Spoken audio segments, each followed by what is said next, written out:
the address, George. Mr. Baxter's holding the job open for you with the construction company. Now, you go down there and get it. Yeah, but, honey, shoveling sand into a cement mixer, why, that ain't my line of work.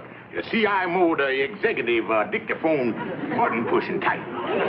You go down there and see Mr. Baxter and get that job. He's only holding it for you because he's an old friend of my family. Well, honey, I just can't go busting in there and start throwing sand around. I got to have references, and it'll probably take me 2-3 weeks to get somebody to referend a good word for me. You get up and get going. I've already told Mr. Baxter all about you. And he's still willing to hire me, huh? Look, George, this is the showdown. You're going to go to work, earn a living, and start acting like a responsible, respectable family man. And if you don't bother coming back here. Well, honey, being you put it to me in that sentimental manner, I guess I'll have to go. I'll see you later. Andy, I'm glad to see you've gotten this job with the insurance company. Yeah. You know, Amos, you're making a real smart move getting this college education policy for Arbadello. Well, it's really a good thing, you know, Andy. Yeah. My papa had got one of these for me. I would have been going to college when I was 17 if I'd have been out of grammar school. Yeah, well, I'll send you a check for the first premium. Thanks, Amos. How's the insurance business been going? Oh, good. I've been on the job a month now and already sold 2 policies. Yeah, to who? You and me. But I got some more calls to make. I'm going over to Kingfisher's place now. Glad to hear that. Yeah, well, thanks again, Amos. I got to get going. See you later. Well, so long, son, and good luck. Thanks. Now, this'll be your job, Stevens. You shovel sand from this pile into the cement mixer. Oh, that's fine, Mr. Baxter. I'll go shop around for a shovel. I remember a pretty good shovel store up in Connecticut. You don't have to buy a shovel. We give you one. Now, how about getting to work? Well, this all-day job? You put in a full day. 8 to 5, you work. 8 to 5. Well, what's the odds if I don't work? Look, Stevens, your wife told me you'd try to weasel your way out of this job, but she gave me strict instructions not to let you. Are you going to start now or in the morning? Well, 9 o'clock now, and you quit at 5. The day pretty well shot. I'll see you in the morning.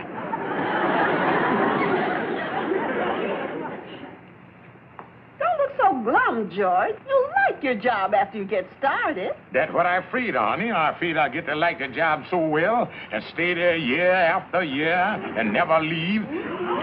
First thing you know, I in a rut. And that ain't good for a man. George, you won't be there long. You'll move on to a better job. Well, then it seems silly to get settled in this and then have to leave right away again. Why not wait until a better job show up? Whether you like it or not, you're going to work and be a respectable family man. Which reminds me, I got a surprise for you. What's the surprise? Andy's coming over, and you're going to buy a life insurance policy from him. A life insurance policy? Yes. That's just in case something happens to you. This is just part of my plan to make you a good provider. Well, honey, it's a good idea, but I just don't have the money for the premium. I thought about that. You can pay the premium out of your first week's salary. After all, it's for the future. You mean I shovel sand in that cement mixer all week to get money to give to Andy so you can collect when I... The only future in that don't include me. Oh, that must be Andy now. Excuse me. Hello, Sapphire. It's Brown from Crown with the best policy in town. Come in. Thanks. Hi, Kingfish. How's Tricks? I don't know. I ain't done none lately. I'll leave you 2 boys alone to talk business. Well, Kingfish, I got all the papers for your insurance, right? Andy, you just wasting your time. I ain't got the money for to pay the premium. I'll pay it. Whole amplifier. Andy, you picked the worst day of my life to come around. Sapphire making me take a job. And I starts tomorrow morning heaving sand all day. Oh, cheer up, Kingfish. Just sign the application and we goes right down to the doctor for the physical examination. Now, look here, Andy. Sign the application. Sign the application. Get a job. Andy, I sitting in the electric chair and Sapphire standing right beside the warden yelling contact. Well, Mr. Stevens, there's just one more thing we want to find out. I get poked and prodded, blood pressurized. Now what? Well, if you'll just step over here on the scales. I want to find out how much you weigh. Yeah, work like a horse and get weighed in like a jockey. 104 pounds. You're a little heavy. You must have a pretty good appetite. Oh, yeah, everything I eat go right to my stomach. Well, your general health's pretty good, Mr. Stevens, but you are a little overweight. Now, before I can pass you for insurance, you're going to have to go on a diet. Take off about 25 pounds. Go on a diet, huh? Yes, no bread, no sweets, no potatoes. I have a diet I prescribe for my patients. Yeah, breakfast. Small piece of dried toast. 1 sliced fig, 2 tablespoons full of yogurt. How long I got to live on this? Oh, about 3 weeks should do the trick. 3 weeks? I don't know if I can do it. Well, it's up to you. But say I have to catch a train. I'm going out of town for a few weeks. Now, you get on your hat and coat. I'll talk to Mr. Brown on my way out.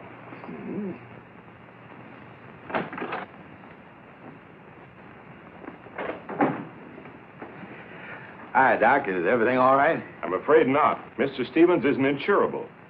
Ain't insurable. It's too bad he didn't come to me sooner. Sooner? It's a crime when a healthy man like that lets himself go that far. Now he'll have to pay for it. Pay for it? I gave him a special diet, but I think he's too weak. I don't think he'll last 3 weeks. Won't last 3 weeks. Hey, Doc.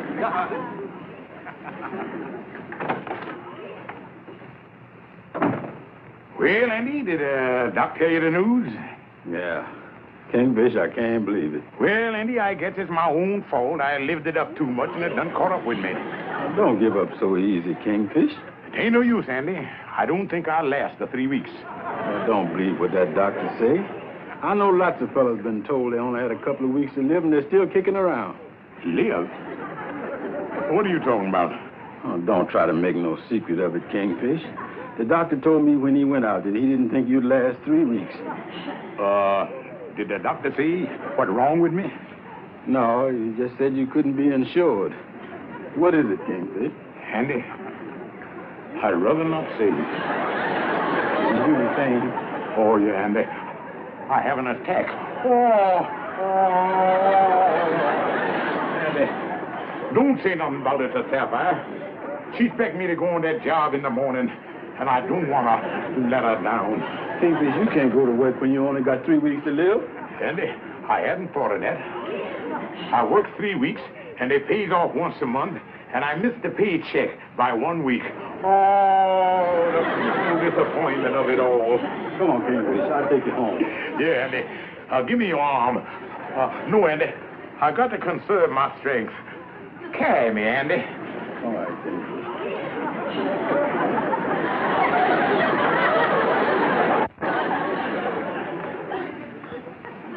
There it is, Sapphire, right on the calendar. Oh, George. Dry your tears, honey. We got to face the facts. I done marked out my time here. 3 weeks. Beginning today and ending here. Oh, George. D-Day. D for departure. Should I hang it up on the wall there, honey? So I can keep my eye on it. Oh. Oh, George, you're so brave. Well, no use in messing up the enjoyment of my last few hours. Got to keep the chin up. Carry on. Good show. Pip, pip, and all that stuff. Well, didn't the doctor give you a prescription or anything? Well, like Andy told you, he gave me a diet. Well, what can you have to eat? Well, first day, breakfast. Filet mignon, medium rare with mushrooms. Lunch, fried chicken and candied yams.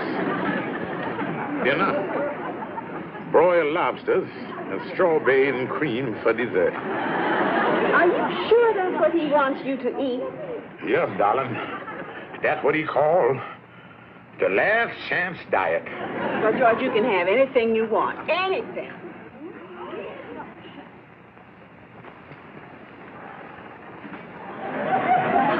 There you are, George. Did you enjoy that? That was very good, honey. But the next time, put a little more wild rice on the squab. Anything else I can get you? Honey, I just laying here thinking. I'd like to have a television set in here so I could look at it while I'm fading away. Well, I'd like to get you one, George, but I just don't have the money. Oh, that must be Andy. Let him in, honey.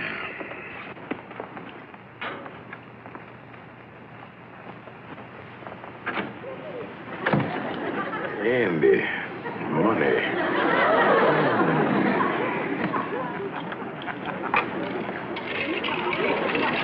Go right in, Andy.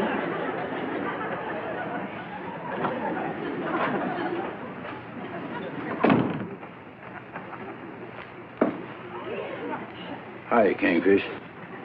Read my temperature for me, Andy. Oh, below zero. Kingfish, you icing up. Oh, Andy, I'm having another attack. Oh, sit down a while and watch me suffer. Oh, they're getting worse. Is there anything I can do for you, Kingfish? Yeah, Andy. Hand me that pad and pencil over there. Sure, Kingfish. Oh.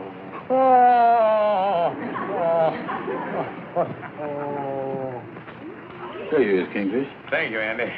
I want you to write something down for me. My last will and testimonial. Kingfish.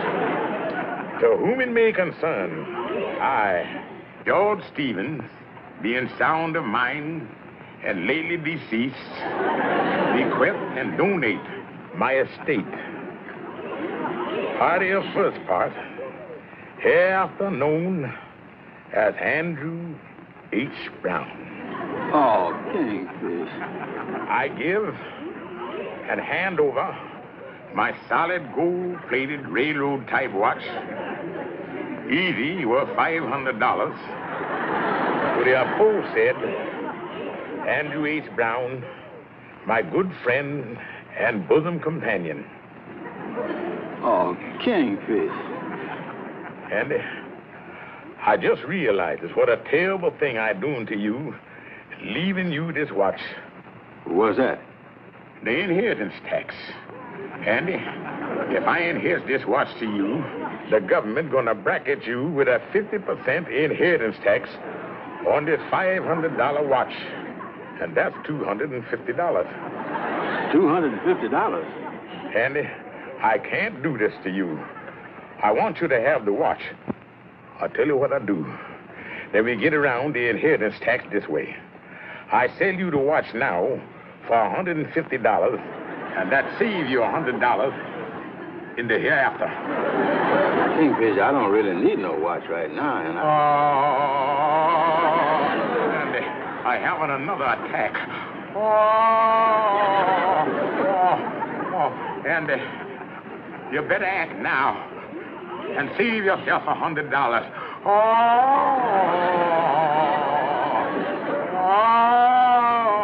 All right, Kingfish. I'll do it.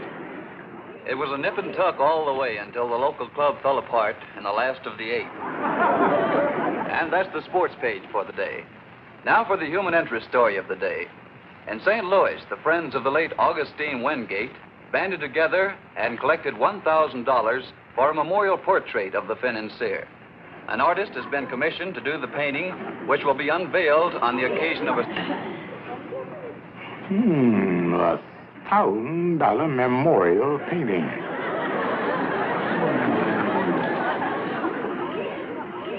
And Andy, I think the memorial painting should be hung right there behind my chair in the lodge hall to fill the void that I done left behind. Yeah, that'll cover up that hole in the wall there pretty good. Andy, I'm glad you like the idea. That's the reason why I appoint you chairman of the George Stevens Memorial Picture Painting Collecting Committee. I'd rather not. Andy, I done that because I want to go down in your memory as a kind and generous man. And that's the way the picture gonna show me. My smiling countenance etched indelicately in oil. and hanging in the lodge room as an inspiration for the other lodge brothers to carry on. Well, they carry on pretty good whether you there or not. How much has I got to collect for this oil paint picture? $1,000. 1,000? Well, Andy, that's pretty reasonable. Now, if you went out and had a picture painted by Rembrandt or Pistachio or one of them fellas, it would probably cost you $200,000. Yeah, but they're dead. Andy, that's just the point. The fella I got in mind to paint this picture is about to go down in prosperity. So he's willing to cut rate the price while he's still here. But Kingfish, now listen. All right, I'll do my best. Well, Mr. Calhoun, you're in pretty good shape. Oh, thank you, Doctor. I'm so glad to hear that. Thanks. You know, Mr. Brown's selling quite a bit of insurance. You're the 5th prospect I've examined for him. Well, you see, Doctor, I didn't want the same thing to happen to me like what happened to the Kingfish. Kingfish? Yeah, you remember. George Stevens. He's a heavy-set, bald-headed fella. The same fella you said they didn't have but 3 weeks to live. 3 weeks to live? Yeah, 3 weeks to live, poor boy, and his time's up tomorrow. You must have your story wrong. I put him on a diet for 3 weeks to take some weight off. Doctor, you know who I'm talking about, don't you? Yes? And ain't nothing wrong with him? No, of course not. A little overweight. Is he still following his diet? I didn't think he'd last 3 weeks on it. Last 3 weeks on a diet. So that's what it is. And I chipped in. I've been chumped. Excuse me, Doctor. I gotta get sick fast.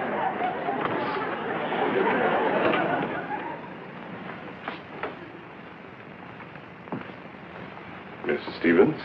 Oh, Doctor, I'm so glad you're back. I want to talk to you about my husband. Yes, and I'd like to talk to you about him, too.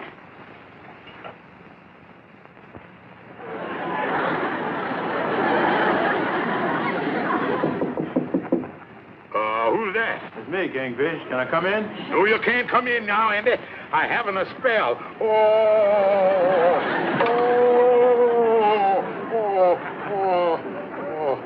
All right, Andy. You can come in now. I'm through spelling.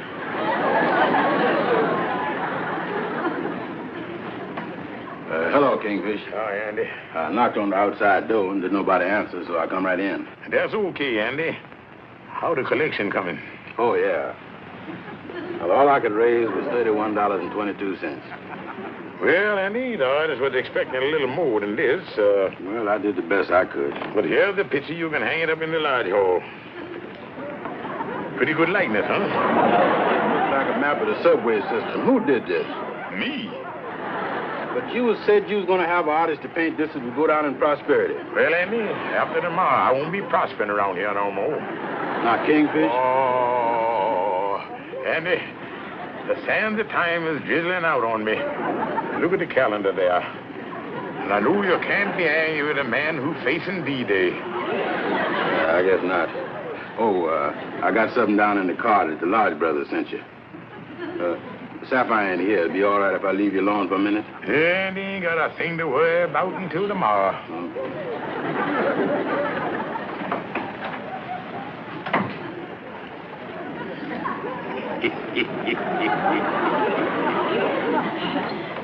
Hi, Andy. Where the Kingfish? He's in the bedroom. Go in there and keep him company for a few minutes. Yeah.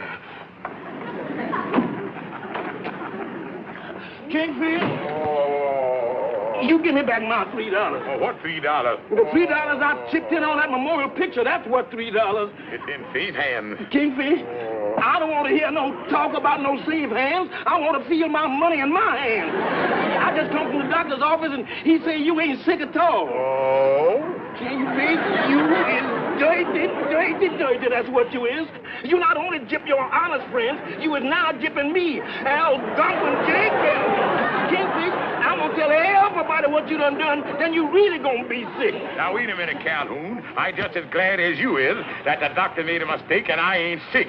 Kingfish, you give me back my $3. Calhoun, let me be the first to return it to you. Here you is, son. Now, yeah, that's better. Around here jipping people out their money. And another thing, Kingfish, I just thought of something. You've been telling everybody that tomorrow D-Day. Now, what's going to happen when D-Day come and you ain't D? Oh, well, now, think of something. Yeah, you better.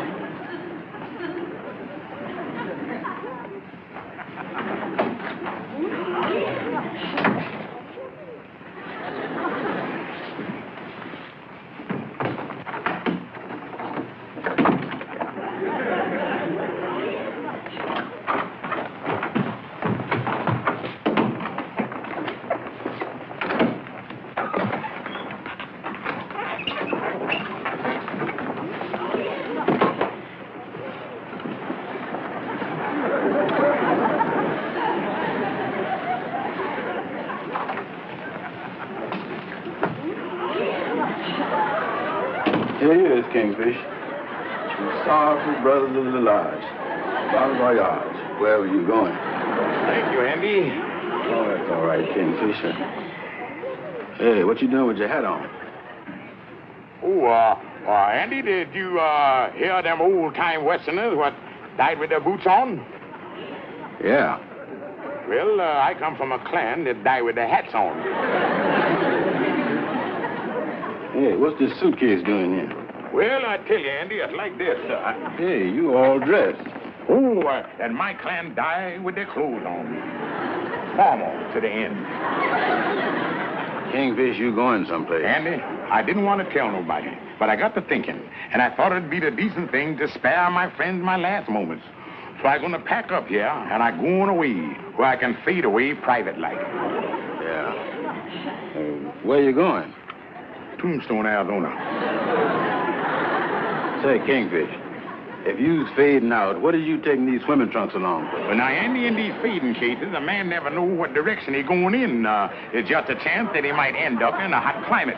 Want to do a little swimming. Now, look, Kingfish. Andy, I think it's best this way. I don't want to see the sadness on your face, but I take off to apply for membership in the big lodge hall in the sky. Yeah, well, I guess it's better this way. Well, so long, old pal. Au revoir. Till we meet again, someplace, somewhere. Yeah, and somehow. Yeah, but how are we going to know when it happened? Well, Andy, when it happens, I'll send you a telegram. Oh, yeah, thanks.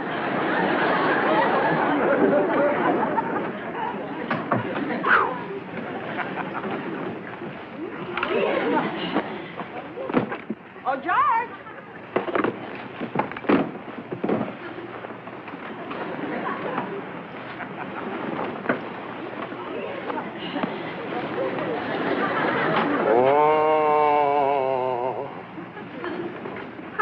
George, do you feel worse? Oh, much worse. Oh. Well, George, there must be something we can do for you. Let me call the doctor. Oh, no. Don't call the doctor. Then nothing can be done. Ain't you putting him to that trouble. It's no trouble, you big phony. He's right here. Doctor? Doctor? Here's that big faker. You just did this to keep from taking that job. Now, Sapphire, Just baby. a moment, Mrs. Stevens. Your husband is in serious condition. Really? What's wrong with him? Look at his vest. What has he been eating lately? Lobsters, strawberries and cream, baked Alaska, pastry. Why, he was overweight when he came to my office 3 weeks ago. He must have put on 40 pounds since then. Doctor, is that bad? Bad. Bad. With all that weight? Doctor, what'll I do? Can't you do something for me? Well, yes, I think I have just a prescription for you. Here, start that first thing in the morning.